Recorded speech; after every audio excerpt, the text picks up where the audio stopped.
So for the last 4 weeks, we've been looking at some of the obstacles that are in the way for people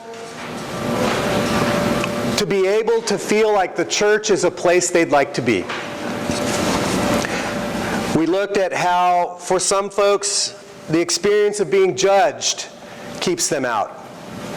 For others, the experience of being constantly lectured without a chance to speak their own word into the conversation. For others, it's a sense that God is not relevant to their lives, or at least the God they've heard about. And for others, it's the prevalence of hypocrites in the church that makes it impossible for them to come. And we also looked at how we as a church community can, by embodying some ways of being that perhaps are a little different from what we have been, we can help open the door through these obstacles for others, that they might find us to be a community that they would love to be a part of. By practicing a radical hospitality that doesn't matter who you are or how you are, but accepts you just as you are. By learning to have fearless conversations where it's okay for doubts, for despair, for uncertainty, for questions to be raised, and for disagreements to be okay. That we can be a community that anticipates and expects God to be present in those fearless conversations, and in fact in everything. That God is not far away or disconnected, but actually radically present and accounted for in everyday life. And perhaps most importantly, we can be a community that is authentically humble, acknowledging we don't have all the answers, that we're not always right, that we are often hypocrites, but that in spite of that, we still find God's love and passion and desire to be with us, to be compelling. All of those ways of being are ways we can remove obstacles so that we can fulfill the Great Commission which Jesus gave to his disciples. That commission that invites them to go and to share what they have experienced in God, and invite others to follow this Jesus whom they follow. And not just to follow him, but to be those who fulfill the mission which he began. That is the commission that's been given to us, to fulfill the mission that Jesus began. And how do we understand that mission? In Isaiah 43:19, which I quoted after our prayer of confession, God talks about the mission, the divine mission is to be doing a new thing, to be renewing all things. And in fact, in the last chapter of Revelation, chapter 24, verse 5, Jesus says, "Behold, I am making everything new. I am renewing all things. I am renewing all things from your heart and mine to the entire heaven and earth." That God's mission is to make all things new, to restore and refresh and renew. That's the mission that God is about in you and in me and in this world. In the spirit of having some fearless conversation, I have a question for you to converse about with your neighbors for just a few minutes. And that is, what is God making new in you right now? What is God making new in you right now? Or if perhaps you're not sure God is making anything new at the moment, what does God need to make new in you? So take a couple minutes to think about that. Find one neighbor and share with each other what God is making new in you, or what God needs to be making new in you. Ready, set, go.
be wrapping up your conversations in the next few seconds.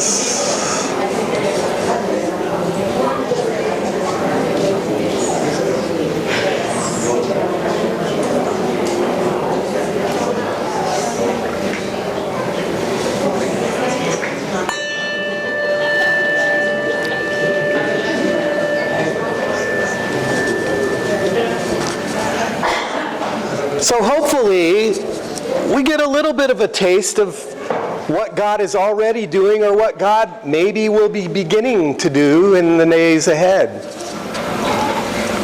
This morning I got a text message at 6:30 from Lázaro Leja, who most of you don't know. But Lázaro and his mother are the homeowners of the house where 2 weeks ago, when Northwood Presbyterian Church came down to work with us for the Saturday, we went to Lázaro and his mom's house and we helped to tear out and repair a roof that was leaking profusely into their house. Now Lázaro came to me after he and his mom had been here for a lunch that the Senior Citizen Program of House of Neighborly Service does. And he initially asked me to help by writing some letters to support applications that he had made to a couple of different agencies here in San Antonio whose work it is to renew homes and repair homes for people who do not have resources to do that. And so I wrote those letters and I actually made a couple of phone calls, and I discovered in the process that there are thousands upon thousands of homes in San Antonio that are in desperate need of that kind of ministry. Merced Housing on the east side has 500 people in waiting line already for this kind of repair, and they're not taking any more applications. Blueprint Ministries has so many people in line that they've had to stop serving certain zip codes and dedicate themselves only to certain zip codes in the city, and it's at least 2 years before they can even get somebody over to take a look at your property and see what needs to be done. Now, if your house is leaking, that's a long time to wait. And Lázaro and his mother were frustrated and feeling kind of desperate about the situation. And so when I remembered we had a bunch of people coming on that Saturday, I said, maybe this is our chance to do something to help. And so a few of us went over and worked on their roof. And by the end of the night, actually about 10:45 that night, we climbed off the roof and we had finished it with tar paper, and we had to come back later that week and put the final shingling on. But the job is done. So 6:30 this morning, Lázaro, getting up to go to work, decides to text me and say, I just want to thank you and the people of your church for what you did for me and my mom.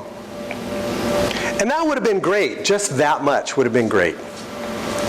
But then he went on to say this. He said, I want you to know that my friend Jose, now Jose is a neighbor who came over one day when we were looking at the work to be done, and his mom was critically ill, was about to die, and Jose came and he was very distraught, and we prayed with Jose because he was headed to see his mom for the last time. And his mom did die that day. And Lázaro said, I'm taking Jose with me because he's out of work and he's depressed, and I'm going to take him to my workplace and see if I can get him a job. Do you see what happened there? The blessing he got, he decided to share. Now, he didn't have the resources to repair somebody's roof. He's a busboy, and his mom is on a very meager Social Security income. But he did have a job, and he worked at a place that perhaps could employ someone else. And so he took the grace that he had been given and he turned around and he passed it along. Behold, says Jesus, I am making all things new. I am making rooftops new, and I am making lives new as people walk with one another to help them find work when they need it.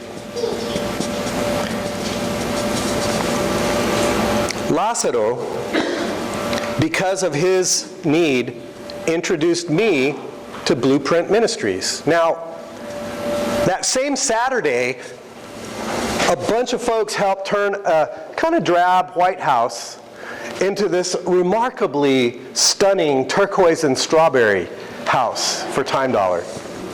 I mean, we are now la esquina de colores, ¿verdad? De colores se visten las casas del Divino Redentor. And it just screams life. It screams vitality. It screams something's happening here. And it made me think about all the other houses in this community that could use a paint job or a little extra help on the roof.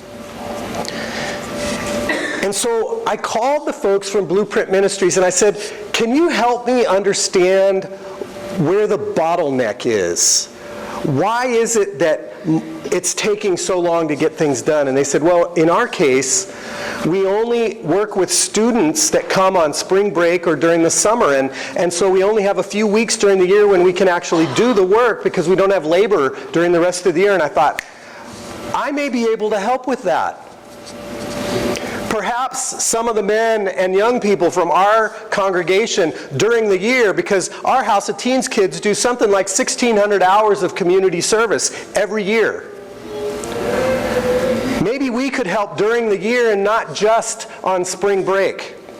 Maybe some of our men could get together and help during the year and not just on spring break. Maybe we could actually become a force for making all things new for some families in this community. Maybe. Maybe we could partner with Northwood and University and Madison Square and some of our other partner Presbyterians to gather enough workforce to do more than just paint our own house, but to paint somebody else's house. Behold, I am making all things new. That is the mission of Jesus. That is the work that God is about in the world, and it's ours to join that work and to invite others to come into that work with us. That's what it means to make disciples, to teach them what I've commanded, and to remember, I am with you. If you think you don't have the resources, you forget who you're dealing with. You forget who walks beside you. You forget who walks with you every step of the way. This week, we took the first major step toward the renovation project for our campus. A big project, a daunting project, a project probably a number of us, I know I, have looked at and gone, oh my God, I hope we can do this. We're looking at raising $500,000 so that somebody else will join with us with $250,000 to be able to rehab what we have and maybe even expand to serve this community for the next 100 years. The first step in that was to hire an architectural firm to help us develop the master plan for what we want to do and to get an idea what it's all going to cost. And here's the wonderful little piece of that story. When Claire Lozano started House of Teens in the early 2000s, she began working with some of the young people in this neighborhood. And one of those kids was Luis Vargas, who lives right here on Barnes Alley. He grew up playing basketball on this court. His family's house is a house that we go to every Christmas when we do our posadas. I've married him, buried his grandpa and his grandma. And Luis, when he went to school, received scholarships from H&S and from Divine Redeemer. We invested in him. We invested in him. He was the top student in his Bachelor's of Architecture class at UTSA, the top student as a master's, receiving his master's degree in architecture, and he now works for a small architecture firm called Dado Group. And Luis is going to be the project manager for the project of renovating our facility. He wants to give back to us. And I'm thrilled. I'm thrilled to see the blessing, those who we have blessed becoming a blessing for us, so that we then can be a blessing for the generation that comes past and after us. It's the first step in an enormous project, and believe me, we're going to need everybody's involvement. Each of us is going to have to play a role in making this successful. It will not happen if we don't. But behold, I am with you, and I am making all things new, says Jesus. And in fact, that's the name we gave to this project, Making All Things New. And my prayer and my hope and my confidence is that together with God, we're going to discover the capacity to do things that we didn't even know we were capable of as a church. Over the course of this last few weeks, there's two lessons that have really come to me in a solid way. The first is this reminder that Jesus is with us, and that with him comes the full abundance of God. That there is an abundance beyond our imagination that is made available to us to accomplish things that we think are impossible or beyond our capacity. Now just imagine for a moment those 11 disciples standing on that mountain when Jesus is saying goodbye. And he turns to them and he says, "You 11 folks, you go and you make disciples of all the nations." You 11, go, make disciples of all the nations. Teach them everything that I've taught you. Now I just wonder, how many of you remember everything I taught you in the last year? And yet Jesus, over 3 years, is wanting them to remember everything that they have been taught. You know they had to be shaken in their boots. Us? You mean us? Yeah, I mean you. God is inviting us to raise $500,000. You mean us? Yeah, I mean you. And the way that's going to happen is where I was reminded of the second important lesson that I learned a while ago, but I had kind of forgotten. And it was a lesson that came to the 7 of us who went to New Orleans after Katrina had destroyed so many homes. And we did a work camp. We did a work mission trip. There were 7 of us. We lived in the Presbyterian village, sleeping on cots, and we worked for 7 days alongside almost 500 people from all over the country who descended on New Orleans in 1 week, guided by a ministry run by a Presbyterian pastor out of Pittsburgh. And it was called the Blitz Build. We were going to take 7 houses which had been cleaned out, mucked out, and were ready basically to be rebuilt on the inside. Sheetrock, light fixtures, plugs, switches, flooring, ceiling, everything. All of it was going to be redone. Appliances, the whole thing. The idea was to take 7 houses in 7 days and make them new. Resurrect them from their bones. And the first night we got there, this pastor was saying to us, here's the message. There is no resurrection without the cross. Now you may wonder what I mean by that. And he says, this is what I mean. If you're not there from dawn to dusk, if you're not given 100% every hour of every day this week, every single one of you, if you don't go to the cross with your own blood, sweat, and tears this week, these houses will not resurrect. You must sacrifice for this to happen.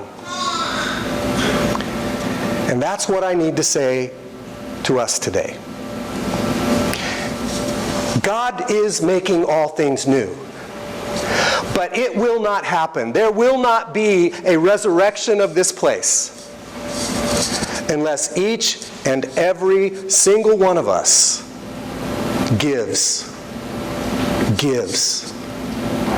of time, gives of imagination, gives of energy, gives of resources, and perhaps even more importantly, gives of your relationships.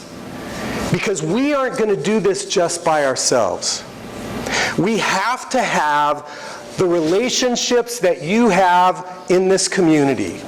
The people you know who care about educating kids in the West Side, who care about feeding the hungry in the West Side, who care about taking care of the elderly in the West Side, who care about all the things that H&S and Divine Redeemer do together. We need every single person who cares about that to give something so that this will be successful, so that we can make all things new. But I am confident beyond measure that if we grasp that lesson, that there is no resurrection without the cross, and that we are not alone, but that the full abundance of God's resources are available to us if we will just access them, we are going to raise up something here that generations beyond us will be able to use to bless more families like Luis's, more families like Lazaro's, so that they can then be blessings to others. Go. Make disciples. Teach them to follow and teach them to fulfill God's mission. I am with you. And together, we are making all things new. Let us pray. Señor, gracias te damos por invitarnos en este momento de nuestra historia. Tomar las riendas de tu misión en nuestras manos para poder guiarlo hacia un futuro más allá que nuestras vidas. Concédenos tu gracia de poder dar de nuestra vida para ver la renovación de vida que tú quieres para nuestra comunidad. En el nombre de Cristo Jesús te lo pedimos. Amén.